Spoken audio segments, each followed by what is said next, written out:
नामदेव जी का भगवान विट्ठल से प्रेम इतना गहरा था कि वह हमेशा प्रार्थना करते थे, भगवान कभी मेरे घर आकर भोजन करो।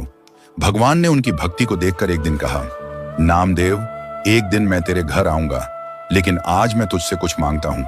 ठाकुर जी बोले, आज तू मेरी जगह मंदिर में खड़ा हो जा और मैं तेरे घर जाकर भोजन करूंगा। भगवान ने नामदेव जी को विट्ठल रूप धारण करा दिया और उन्हें गर्भगृह में खड़ा कर दिया। भगवान बोले, तेरे ऊपर कई परीक्षाएं आएंगी, पुजारी आएंगे, घंटे घड़ियाल बजेंगे, तुझे नींद आएगी पर आंख मत खोलना। अभिषेक होगा, तेरे ऊपर ठंडा दूध, दही, जल और शहद डाला जाएगा, लेकिन तू हिलना मत। तेरे मुख पर माखन मिश्री लगाई जाएगी, भूख लगने पर भी उसे मत चाटना। दर्शन करने हजारों भक्त आएंगे, तेरे पैर छुएंगे, रोएंगे, अपने दुख दर्द बताएंगे, लेकिन किसी की समस्या हल मत करना, क्योंकि यह सब कर्म का विधान है।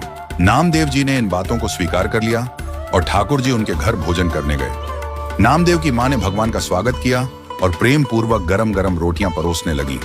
इधर नामदेव गर्भगृह में ठाकुर जी के निर्देशों का पालन कर रहे थे। पुजारी आए, घंटे घड़ियाल बजे, अभिषेक हुआ, शीतल जल, दही और शहद डाला गया, पर नामदेव स्थिर खड़े रहे। उनके पैरों से भक्तों ने अपने सिर लगाए, पर उन्होंने कोई प्रतिक्रिया नहीं दी। तभी भगवान ने नामदेव की परीक्षा लेने का विचार किया। वे एक साधारण वेश धारण करके मंदिर पहुंचे। उन्होंने देखा कि नामदेव विट्ठल के रूप में गर्भगृह में खड़े हैं। भगवान ने मन ही मन नामदेव से कहा, नामा अब तो उतर जा। नामदेव ने जवाब दिया, भगवान आपने कहा था कि हिलना मत, मैं यहां से नहीं हिलूंगा। भगवान ने कहा, नामा मैं तुझसे विनती कर रहा हूं। नामदेव ने कहा, अगर हिला तो पुजारी पहचान लेंगे और मेरी पिटाई होगी। ये सुनकर भगवान प्रेमवश नामदेव के चरणों से लिपट गए। ये देख नामदेव की आंखों से अश्रु बहने लगे। नामदेव बोले, प्रभु मैंने तो केवल आपको अपने घर पर बुलाने की प्रार्थना की थी, लेकिन आपने तो मेरी भक्ति को इतना ऊंचा बना दिया कि आज आप मेरे चरणों में झुक रहे हैं। इस प्रेम को देखकर भगवान ने नामदेव को गले से लगाया और कहा, नामा तेरी भक्ति अतुलनीय है।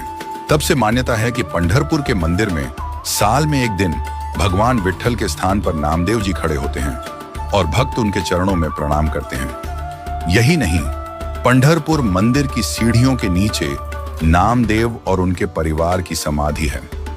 नामदेव की इच्छा थी कि जो भी दर्शन के लिए आए वह उनके ऊपर से गुजरे, ताकि उनके चरणों की रज उन्हें प्राप्त हो। एक बार नामदेव जी भजन कीर्तन कर रहे थे। हजारों वैष्णव नृत्य कर रहे थे। पंढरपुर के गर्भगृह में खड़े भगवान विट्ठल कीर्तन की मधुर ध्वनि सुनकर विह्वल हो गए।